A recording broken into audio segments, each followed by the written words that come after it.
Good evening. For 15 years, he pretended to be a serving soldier, wearing army fatigues, a Royal Marines beret, and even a sergeant's uniform. But tonight, Liam O'Brien from Chippenham begins a prison sentence for fraud.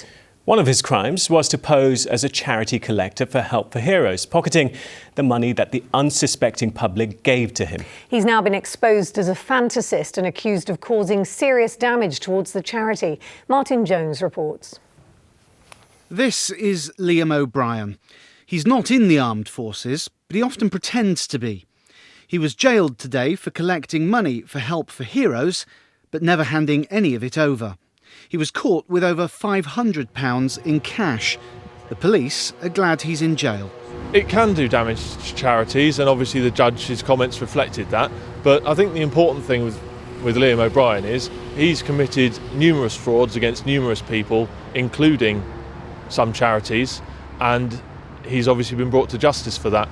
O'Brien had at one stage been a genuine Help for Heroes collector.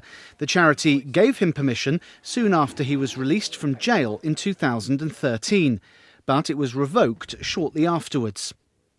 In a statement, Help for Heroes told us they were just one of dozens of O'Brien's victims. They also said their anti-fraud measures helped the police catch him quickly, and they're delighted he's behind bars. But it wasn't just fake charity collecting. Liam O'Brien's infatuation with the military led him repeatedly to places like this, Chippenham Station.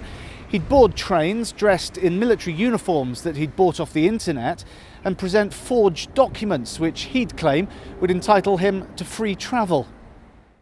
In addition, O'Brien admitted buying goods and services online using stolen personal details from other people. The court today heard that Liam O'Brien had a string of previous convictions related to fraud, 43 offences going back 15 years. Sentencing him, the judge said that his fraud against Help for Heroes risked undermining public goodwill towards the charity, and he regarded it as a heinous act. Martin Jones, BBC Points West in Swindon. An inquest into the death of a